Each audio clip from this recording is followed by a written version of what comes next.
प्रभु ईसा मसीह में स्नेही मित्रों, हमारे पिता ईश्वर और प्रभु ईसा मसीह आप लोगों को अनुग्रह तथा शांति प्रदान करें। अपने मासिक मनन की शुरुआत करते हुए हमने एक मिशनरी के जीवन में होने वाली एक छोटी सी बात पर चिंतन किया था, मंथन किया था। अब हम ये देखने जा रहे हैं कि एक मिशनरी कौन हो और कैसे हो। हमारे आज के चिंतन का विषय है एक मिशनरी कौन हो और कैसे हो। मिशन और या मिशनरी शब्द आप जानते हैं कि वो लातीनी भाषा के मिसियो शब्द से उत्पन्न हुआ है। लातीन भाषा के मिसियो शब्द यानी आई सेंड, मैं भेजता हूँ, उसी से मिशनरी शब्द का व्युत्पन्न हुआ है। तो एक मिशनरी मतलब वही है जो ईश्वर द्वारा इस दुनिया में किसी विशेष कार्य के लिए भेजा जाता है। मिशनरी वही है जो एक विशेष कार्य के लिए ईश्वर द्वारा इस दुनिया में भेजा जाता है। तो इस प्रकार अगर मिशनरी वही है जो भेजा जाता है विशेष कार्य के लिए, तो मैं आपसे यह जानना चाहता हूँ या मैं आपसे सवाल करना चाहता हूँ कि आप बताइए मुझे, इस दुनिया का सबसे पहला मिशनरी कौन था? इस दुनिया का सबसे पहला मिशनरी कौन था? आप बोल सकते हैं क्या? ईसा मसीह, ईश्वर, माता मरियम। बहुत सारे लोगों के नाम आपकी ज़बान पर आ रहे हैं, मगर मेरे हिसाब से इस दुनिया में पहली बार किसी विशेष कार्य के लिए भेजा जाने वाले एक ही व्यक्ति है इब्राहिम। आप सहमत हो या नहीं? बात यह है कि इब्राहिम को पूरे संपूर्ण बाइबल में आप तलाश करें तो आपको ये दिखेगा कि सबसे प्रथम ईश्वर इब्राहिम को इस दुनिया में एक विशेष कार्य के लिए भेजता है। उदाहरण आप देख लीजिए, उत्पत्ति ग्रंथ जेनेसिस अध्याय 12 वाक्य 1 से 4। प्रभु ने अब्राहम से कहा, अपना देश, अपना कुटुंब और अपने पिता का घर छोड़ दो और उस देश जाओ जिसे मैं तुम्हें दिखाऊंगा। मैं तुम्हारे द्वारा एक महान राष्ट्र उत्पन्न करूंगा, तुम्हें आशीर्वाद दूंगा और तुम्हारा नाम इतना महान बनाऊंगा कि वो कल्याण का स्रोत बन जाएगा। जो तुम्हें आशीर्वाद देते हैं मैं उन्हें आशीर्वाद दूंगा, जो तुम्हें शाप देते हैं मैं उन्हें शाप दूंगा। तुम्हारे द्वारा पृथ्वी भर के वंश आशीर्वाद प्राप्त करेंगे। तब अब्राहम चला गया। तो कौन है इस दुनिया में सबसे प्रथम मिशनरी? कौन है? इब्राहिम। निस्संदेह इब्राहिम है, क्योंकि इब्राहिम से ईश्वर कहते हैं कि मैं तुमको जो देश दिखाऊंगा तुम वहाँ चले जाओ। और उसमें देखने की बात एक है, इब्राहिम विश्वास के द्वारा इब्राहिम मिशनरी बन गए थे। इब्राहिम को यह नहीं मालूम था कि मुझे कौन से देश जाना है। इब्राहिम को यह नहीं बताया गया था कि किस तरफ उनको आगे बढ़ना है। इब्राहिम को यह भी पता नहीं था कि आगे क्या होगा। इब्राहिम ने आंख मीच कर विश्वास किया। अंधेरे की तरफ छलांग लगाना ही विश्वास है। उसका उदाहरण हम पाते हैं इब्राहिम में। इब्राहिम को यह मालूम नहीं था कि उनको कैसे क्या होने वाला है उनके साथ में। तो इब्राहिम विश्वास में या अपने विश्वास के कारण विश्वासियों के पिता बन गए। इस तरह वो मिशनरी बन गया। इब्राहिम अपने विश्वास के द्वारा विश्वासियों के पिता बन गए। और उनका फर्ज क्या था? इब्राहिम का फर्ज था विश्वास के द्वारा विश्वासी लोगों को जन्म देना। विश्वास में विश्वासी लोगों को जन्म देने वाला मिशनरी होता है। इब्राहिम का उदाहरण देखिए आप, उन्होंने अपने विश्वास से विश्वासी लोगों के लिए पिता बनते हुए उन्होंने अपने ईश्वर के सामने अपने विश्वास का प्रमाण दिया। और दूसरी बात यह है, इब्राहिम से ईश्वर कहता है, ईश्वर ये नहीं कहता कि मैं तुम्हें आशीर्वाद दूंगा, ईश्वर जरूर कहते हैं, मगर ईश्वर कहता क्या है इब्राहिम से, मैं तुम्हें कल्याण का स्रोत बनाऊंगा, you will be a source of blessing. तो मिशनरी कौन होता है? मिशनरी वही है जो दूसरों के कल्याण का स्रोत बनता है। तो इब्राहिम के जीवन से दो लक्षण हमें मिलते हैं मिशनरी के। क्या क्या है? एक, विश्वास द्वारा जनता को जन्म देना प्रभु के लिए। दूसरी बात, वो अपने कल्याण, अपने जीवन से, अपने जीवन के द्वारा इब्राहिम दूसरों के लिए कल्याण का स्रोत बन जाता है। मेरे प्यारे बंधुओं, जरा सोचिए, हम लोग इस मिशन प्रांत में हैं, हमारे यहाँ आने का उद्देश्य क्या है? मैं किस लिए इस जगह, इस मिशन प्रांत में आया हूँ, ये हमारे लिए सवाल करने का एक पहला मौका। दूसरा उदाहरण पवित्र बाइबल से हम उत्पत्ति ग्रंथ के 7वां अध्याय वाक्य 1 से 4 हम देखते नूह है एक दूसरा मिशनरी। नूह को कहीं भेजा नहीं गया, मगर नूह बुलाया गया। नूह को प्रभु कहते हैं, प्रभु ने नूह से कहा, तुम अपने सारे परिवार के साथ पोत पर चढ़ो, क्योंकि इस पीढ़ी में केवल तुम ही मेरी दृष्टि में धार्मिक हो। तुम समस्त शुद्ध पशुओं में से नर मादा के साथ साथ जोड़े ले जाओ, और समस्त अशुद्ध पशुओं में से 2 नर और उसकी मादा को। तो इस प्रकार नूह ने एक पोत बनाया, और उस पोत में दुनिया भर के सभी चराचरों के 7 जोड़े अपने साथ में ले लिए। तो नूह किस तरह मिशनरी बन गया था? नूह मिशनरी बन गया था ईश्वर की प्रजा को बचाने के लिए, सुरक्षा के पोत बनाते हुए। एक मिशनरी का फर्ज वही होता है, मिशनरी का फर्ज वही है, हम अपनी जनता को, ईश्वर की प्रजा को सत्यानाश के गर्त से बचाने के लिए, उनकी सुरक्षा के लिए, उनकी सिक्योरिटी के लिए हमें एक पोत बनाने की ज़रूरत है। नूह की तरह ईश्वर की प्रजा को सर्वनाश के गर्त से बचाने के लिए हमें एक सुरक्षा की पोत बनाने की ज़रूरत है। अब तीसरा मिशनरी जिसे हम बाइबल में पाते हैं, निर्गमन ग्रंथ अध्याय 4 वाक्य 14 से 15, इसमें हम देखते हैं प्रभु मूसा को बुलाते हैं।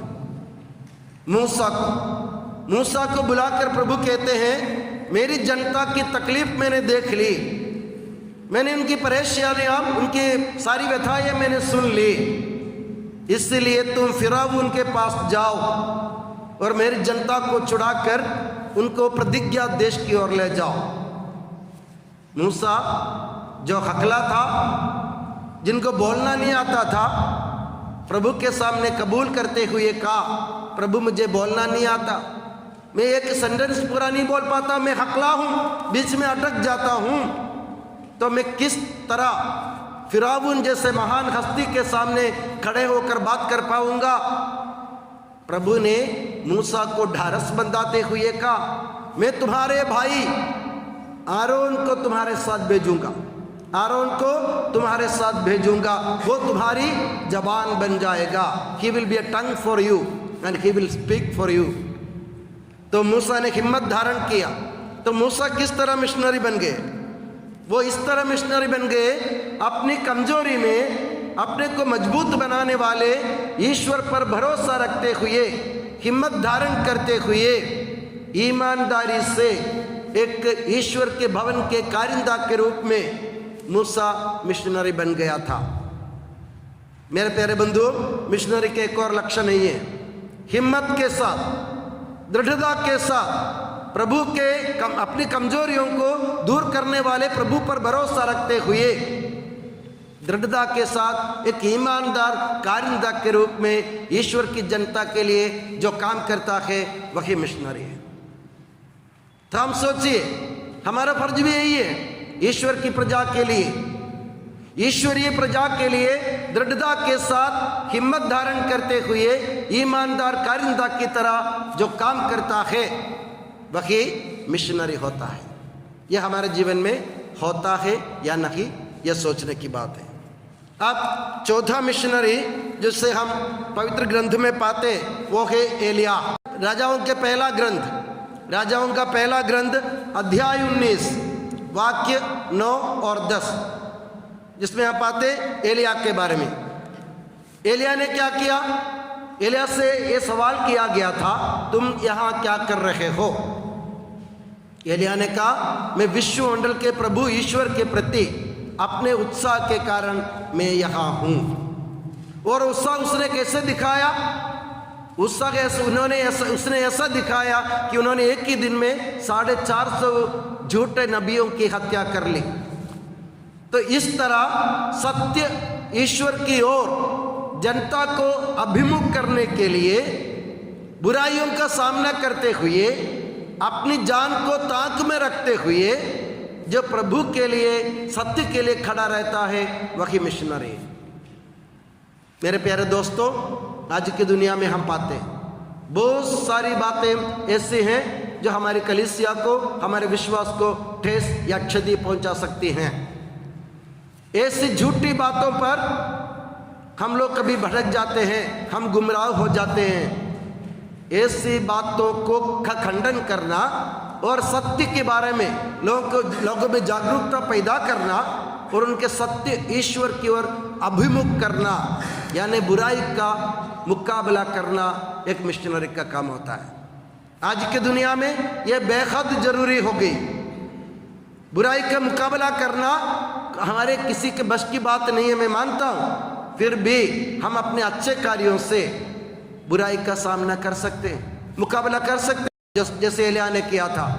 तो मेरे प्यारे बंधुओं, ये चौथा मिशनरी एलिया हमें ये बताता है कि तुम अपनी सत्यता के कारण या अपने प्रभु ईश्वर के प्रति सत्य ईश्वर के प्रति अपने उत्साह के कारण तुम जनता को ईश्वर की ओर, सत्य ईश्वर की ओर अभिमुख करो। जब हमारी जनता भटक जाती है, जब हमारी प्रजा भटक जाती है, उनके विश्वास में से वे गुमराह हो जाते हैं, उनको वापस सत्य की राह पर लाना एक मिशनरी का फर्ज होता है। तो हम भी एलिया की तरह एक अपने उत्साह के कारण, प्रभु के प्रति अपने उत्साह के कारण हम एक मिशनरी बनने की कोशिश करें। मैंने 4 लोगों का उदाहरण आपके सामने रखा।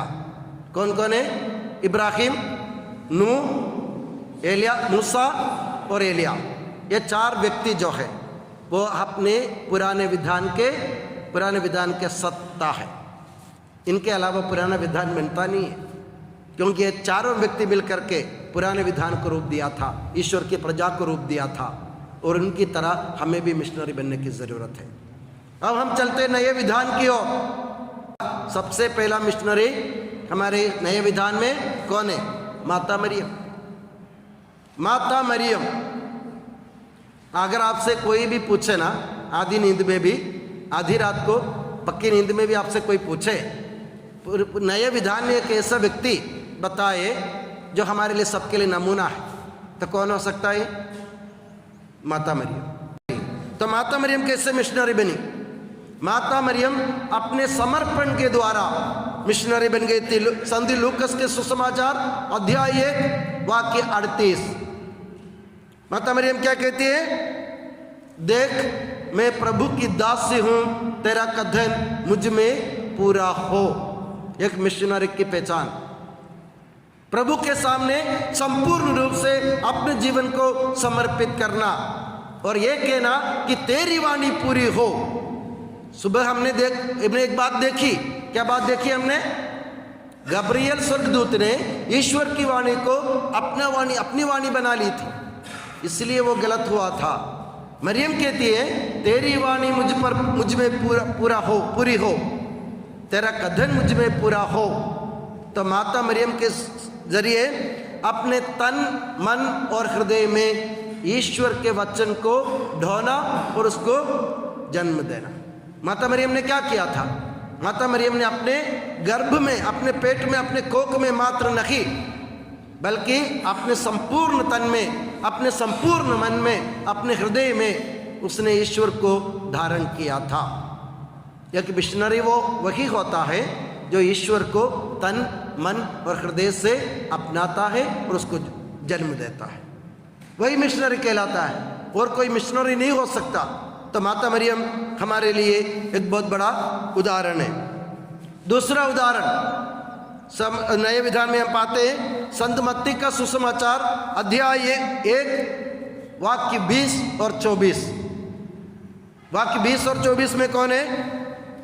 संत यूसुफ, जो ईश्वर के आदेशों को सर आंखों पर लेते हुए, ईश्वर के आदेशों को सर आंखों पर लेते हुए, यानी ईश्वर के फरमानों को का अनुसरण करते हुए ईश्वर के पहरेदार के रूप में संत यूसुफ मिशनरी बन गया था। तो मिशनरी का फर्ज क्या है? ईश्वर के आदेशों का पालन करना और ईश्वर के वचन के पहरेदार बनना। यूसुफ को यह बताया गया कि जो माता मरियम का जो गर्भ है वो पवित्र आत्मा से है, इसलिए तुम उसको स्वीकार करो, मत खिंचको। तो उसने पलट के सवाल नहीं किया। संत यूसुफ ने माता मरियम को अपना लिया और उनके प्रसव के तुरंत बाद, माता मरियम के प्रसव के तुरंत बाद स्वर्गदूत ने फिर उनको संदेश दिया, भागो मिस्र की तरफ। आधी रात को संत यूसुफ ने पलटकर सवाल नहीं किया। संत यूसुफ ने उस आदेश का भी पालन किया और इस तरह ईसा मसीह को मृत्यु से बचाते हुए वे ईश्वर के वचन के पहरेदार बन गए। मेरे प्यारे बंधुओं, हम भी ऐसे ही हैं। ईश्वर के वचन को क्षति पहुंचाने से बचाना, ईश्वर के वचन को क्षति पहुंचाने से बचाना एक मिशनरी की पहचान है। मिशनरी वही है जो ईश्वर के आदेशों का पालन करता है और ईश्वर के वचन को संभालता है। ईश्वर के वचन को कभी मरने नहीं देना, यह मिशनरी का काम है। इसके लिए हमें क्या करने की ज़रूरत है? ईश्वर के आदेशों को सर आंखों पर लेना, यानी पूरे हृदय से उसको अपना लेना। पलट कर सवाल नहीं किया जाता है। मिशनरी की पहचान नहीं है। जो पलट कर सवाल करता है वह मिशनरी नहीं होता। और संत यूसुफ की तरह हमें भी ईश्वर के आदेशों को पालन करना है। और संत यूसुफ के बारे में ऐसा लिखा है, यूसुफ नींद में से उठकर ईश्वर के आदेशों का पालन, ईश्वर के वचन के अनुसार काम किया। और हम सब अपने मर्जी के मालिक, अपनी मर्जी के लिए मरने वाले होते, मिशनरी नहीं है वो। अपनी मर्जी के मालिक बनने की कोशिश मत करो। संत यूसुफ की तरह ईश्वर की मर्जी पूरी करने की कोशिश करो, वही मिशनरी होता है। और तीसरा मिशनरी नए विधान में यूहन्ना बपतिस्ता, संत यूहन्ना के सुसमाचार अध्याय 1 वाक्य 20 और 27। इधर किसको हम पाते हैं? संत यूहन्ना बपतिस्ता को। संत यूहन्ना बपतिस्ता से वो कैसे मिशनरी बना? संत यूहन्ना बपतिस्ता अपनी नम्रता के कारण। संत यूहन्ना बपतिस्ता से ये सवाल किया गया था, क्या तुम मसीह हो? अगर वो चाहते तो वो मसीह का श्रेय ले सकता था, क्योंकि वो भी चमत्कार कर रहा था, वो भी वचन सुना रहा था, वो भी बपतिस्मा दे रहा था। वो चाहते तो फरीसियों को, दूसरे लोगों को ये समझा सकता था कि मैं मसीह हूँ, मगर उन्होंने स्पष्ट शब्दों में अस्वीकार किया। उन्होंने कहा मैं मसीह नहीं हूँ, मैं उसका अग्रदूत हूँ। एक मिशनरी ऐसा होना चाहिए। कभी कभार है ना, होता क्या मालूम नहीं आपको, हम लोग कुछ अच्छे काम करते हैं, लोग हमारी तारीफ करते हैं, वाह वाह करते हैं, हमको अच्छा लगता है। 4 लोग वाह वाह फादर ब्रदर जी क्या बात है, फादर जी क्या बात है, तो मैं सोचता हूँ मैं कोई हूँ। हम मूर्ख है। 4 दिन की चांदनी फिर अंधेरी रात। याद रखिए कहावत है, 4 दिन की चांदनी फिर अंधेरी रात। नम्रता के साथ ईश्वर के वचन को अपनाओ और लोगों के सामने स्वीकार करो, मेरी तरफ नहीं उसकी तरफ देखो। तुम जो भी करते हो ना उसका एक कारण होना चाहिए। तुम जो भी करते हो ना उसके पीछे एक प्रेरणा होनी चाहिए। और तुम जो भी करते हैं ना वो किसी और के लिए करना चाहिए। किसके लिए? प्रभु ईसा मसीह के लिए। मेरे प्यारे दोस्तों, मैं कभी स्कूल में, हमेशा स्कूल में बैठा रहता हूँ, मेरे ऑफिस में पेरेंट्स से बात करता हूँ और कोई अच्छे कार्य के लिए जब लोग मेरी प्रशंसा करते हैं, मेरे कुर्सी के पीछे दीवार पे ईसा मसीह का फोटो टंगा हुआ है, मैं उनकी तरफ इशारा करता हूँ। मेरे प्यारे भाई, अगर मैं कुछ करता हूँ, मैं नहीं कर रहा हूँ, यही कर रहा है, मैं साधन मात्र हूँ। मिशनरी की पहचान ये बोलना सीखो, नम्रता अपनाने सीखो। तो मेरे कहने का मतलब यह है, मिशनरी वही होता है जो नम्रता से प्रभु ईसा मसीह को दूसरों को दर्शाता है या प्रभु ईसा मसीह की राह तैयार करता है। ये मत सोचो कि मैं कोई बड़ा आदमी हूँ, आप कोई नहीं है, कुछ भी नहीं, आपके बिना भी काम हो सकता है कि नहीं? हम सोचते हैं कि मेरे बिना कुछ भी नहीं होगा। कभी कभार मुझे लगता है अगर मैं नहीं होता ना और सब कुछ अच्छा होता। और चौथा मिशनरी जिससे हमें दिल से प्यार करने की ज़रूरत है, वो है संत थॉमस। संत थॉमस एक ऐसा मिशनरी है जिसने खुलेआम सबके सामने, सभी चेलों के सामने ये स्वीकार किया था, चलो हम भी उनके साथ चले और मर जाए, सब कुछ त्याग देंगे प्रभु के लिए, हमें कुछ बाकी रखने की ज़रूरत नहीं है क्योंकि हम उनके पीछे आए हैं। तो सब कुछ त्याग कर संत थॉमस प्रभु यीशु मसीह के लिए मरने के लिए तैयार हुए थे। संत थॉमस जिसने प्रभु यीशु मसीह के लिए अपने जीवन को कुर्बान करने के लिए जो संत थॉमस तैयार हो गए थे, उन संत थॉमस के संतान हमें। संत थॉमस ने किस तरह मिशनरी बन, संत थॉमस किस तरह मिशनरी बन गया? सब कुछ त्यागते हुए, बाकी कुछ भी नहीं रखा। हमारे पास क्या है देने के लिए? हमारी जान है, हमारे प्राण है, वो भी देने के लिए तैयार है। उसमें से 12 चेलों में से कोई भी तैयार नहीं हुए थे। पहले प्रभु के सामने कबूल नहीं किया था कि हम तुम्हारे साथ चलेंगे और मरेंगे। सिर्फ संत थॉमस ने प्रभु के सामने बखान किया, हम भी तुम्हारे साथ चलेंगे और मरेंगे। मिशनरी वही है, ईश्वर के साथ चलते हुए उसके साथ उसके लिए मरने वाला होता है। यही संत थॉमस का उदाहरण हमें बताता है। अब संत पेतरुस का उदाहरण हमें मिलता है संत मत्ती के सुसमाचार अध्याय 16 वाक्य 16। उसमें क्या है? प्रभु यीशु मसीह को ईश्वर के पुत्र के रूप में, जीवंत ईश्वर के पुत्र के रूप में प्रभु यीशु मसीह का बखान करना, यही मिशनरी के फर्ज है। संत पेतरुस सबके सामने खुलेआम बखान किया, आप मसीह है, जीवंत ईश्वर का पुत्र है। इसका तात्पर्य क्या है? मसीह मतलब मुक्तिदाता, और वो कौन है? जीवंत ईश्वर का पुत्र है। जीवंत ईश्वर क्यों कहते हैं मालूम है आपको? पुराने विधान की पृष्ठभूमि से आप सोचे तो बाकी सब ईश्वर जीवंत नहीं थे, मूर्तियां थी। इसलिए संत पेतरुस कहते तुम जीवंत ईश्वर के पुत्र हो, तुम मसीह हो। यानी दो बात मिशनरी को सबके सामने बखान करने की जरूरत है। क्या क्या है? एक तो प्रभु यीशु मसीह ही एकमात्र मुक्तिदाता है, दूसरी बात वही सच्चा ईश्वर है जिसमें जीवन है, और बाकी सब हमारे लिए नगण्य है। इसलिए हमें पेतरुस की तरह सबके सामने खुलेआम बखान करने की जरूरत है। अब एक और मिशनरी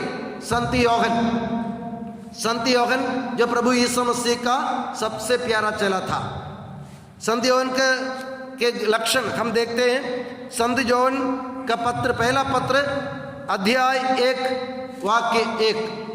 योहन का पहला पत्र अध्याय 1 वाक्य 1। इसमें संत योहन ने क्या कहा? जो शब्द हमने देखा, जिसका हमने स्पर्श किया, जिसको हमने सुना, जिसका हमने अनुभव किया, हम उसी का प्रचार करते हैं। तो योहन का उदाहरण क्या है? योहन का उदाहरण हमें क्या बताता है?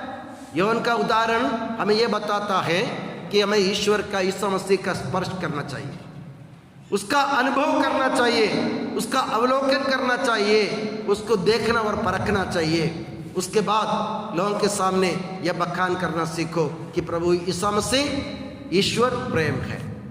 तो संत योहन का नमूना क्या है? संत योहन का नमूना यह है, वो यीशु मसीह को नहीं, ईश्वर को ही प्रेम के रूप में दुनिया में प्रस्तुत करना।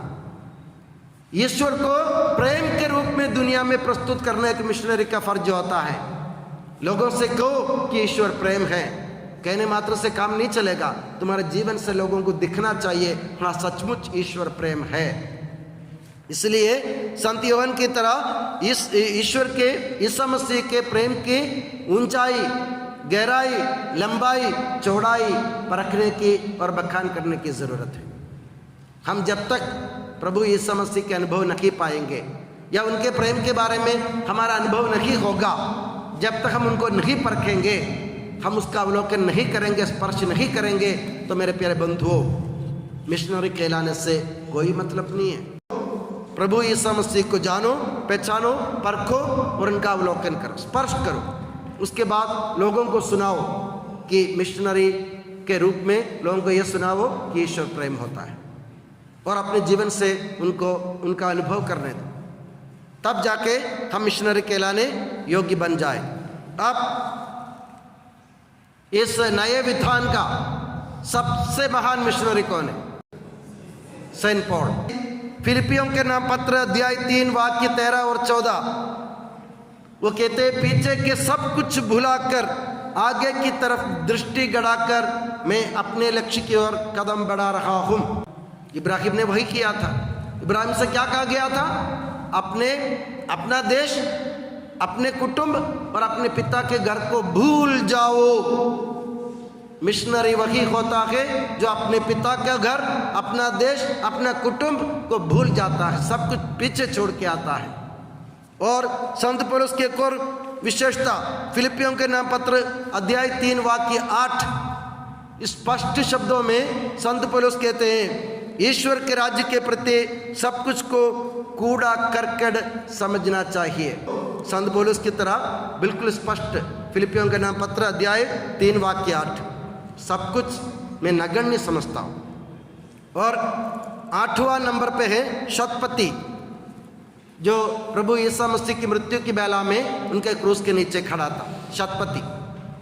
शतपति ने क्या कहा? संत मार्कुस का सुसमाचार अध्याय 15 वाक्य 39, मार्क चैप्टर 15 वर्स 39, उसमें क्या कहा? सबके सामने ईसा को सच्चे ईश्वर के रूप में बखान करते हुए शतपति ने साबित कर दिया वो भी एक मिशनरी है। शतपति ने पिलातुस की परवाह नहीं की, शतपति ने सैनिकों की परवाह नहीं की, शतपति ने यहूदी जनता की परवाह नहीं की, शतपति ने सदूकियों, फरीसियों और शास्त्रियों की उनकी परवाह नहीं की।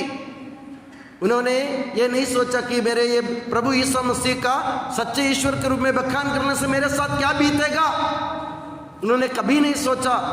मगर खुलेआम सच्चे दिल से उसने स्वीकार किया, उन्होंने स्वीकार किया ये सचमुच ईश्वर का पुत्र था। मेरे प्यारे बंधुओं, भाषण देना अच्छा लगता है ना? अगर आपको बोलना आता है तो आप कुछ भी बोल सकते हैं, मगर जीना मुश्किल है। जीना मुश्किल है, यह समझो। कथनी और करनी में फर्क नहीं होनी चाहिए। अगर जो कथनी और करनी में फर्क करता है वो मिशनरी नहीं होता। अब प्रभु ईसा मसीह आखिरी मिशनरी, संत लूकस के सुसमाचार अध्याय 22 वाक्य 42, प्रभु ने कहा मेरी इच्छा नहीं तेरी इच्छा पूरी हो, और पिता मैं अपनी आत्मा को तेरे हाथों सौंपता हूँ। तो इस तरह संपूर्ण जीवन दूसरों के लिए अर्पित करते हुए, दूसरों के लिए बलिदान बनना, दूसरों के लिए अपने जीवन की आहुति देना, यही मिशनरी का फर्ज होता है। आप सोचिए फादर डामियन के बारे में, उनको प्रेरणा कहाँ से मिली?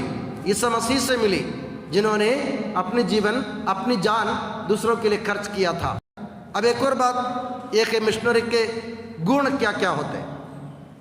मिशनरी के गुण क्या क्या होते हैं? कुछ गुण हैं जो मैं आपको जल्दी से सुनाऊंगा।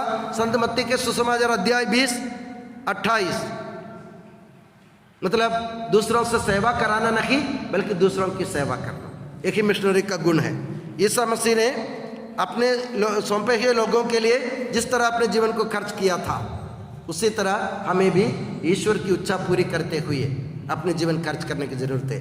दूसरा गुण, संत मत्ती के सुसमाचार अध्याय 9, 35 और 36, ऐसा बताया गया। इस सभागृहों में शिक्षा देते, राज्य के सुसमाचार सुनाते और प्रचार करते और हर तरह की बीमारी और दुर्बलता दूर करते हुए सब नगरों और गांवों में घूमते थे। रोमन्स 14:13। इसलिए हम आगे चलकर एक दूसरे का न्याय नहीं करें, बल्कि ये निश्चय कर ले कि हम अपने भाई के मार्ग पर ना रोड़ा अटकाए और ना ठोकर लगाएंगे। एफेसियंस चैप्टर 3 वर्सेस 17-18। विश्वास द्वारा मसीह आपके हृदयों में निवास करे और प्रेम में आपकी जड़ें गहरी हो और नींव सुदृढ़ हो। इस तरह आप लोग अन्य सभी संतों की तरह मसीह के प्रेम की लंबाई, चौड़ाई और गहराई समझ सकेंगे। एक बात पर आप विशेष ध्यान दीजिए मेरे प्यारे बंधुओं, इसमें कहा गया है विश्वास द्वारा मसीह आपके हृदयों में निवास करे, एक बात। दूसरी बात, प्रेम में आपकी जड़ें गहरी हो और नींव सुदृढ़ हो। आखिरी में गलातियों का नाम पत्र अध्याय 6 वाक्य 9 और वाक्य 10 वर्स 10। इसलिए जब तक हमें अवसर मिल रहा है हम सबों की भलाई करते रहे, विशेष रूप से उन लोगों की जो विश्वास में हमारे भाई हैं। तो भलाई करेंगे तो आपको कुछ अच्छी बातें नहीं मिलने वाली, कभी मिले कभी नहीं मिले, तो भी हिम्मत ना हारे।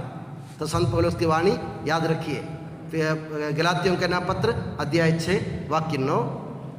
आप भलाई करते करते हिम्मत ना हारे। तो मेरा आपसे निवेदन यही है, मिशनरी होने के नाते मेरे प्यारे बंधुओं, भलाई करना सीखें। और भलाई करते समय अगर आपको तकलीफ झेलना पड़े तो ये समझो प्रतिफल देने वाले ईश्वर हैं, दुनिया वाले नहीं हैं। तो मैं दुआ करता हूँ कि प्रभु यीशु मसीह और माता मरियम आप सभी को हमेशा अपनी नियामत की छत्र छाया में सुखी और सुरक्षित रखे। पिता, पुत्र और पवित्र आत्मा के नाम पर आमीन।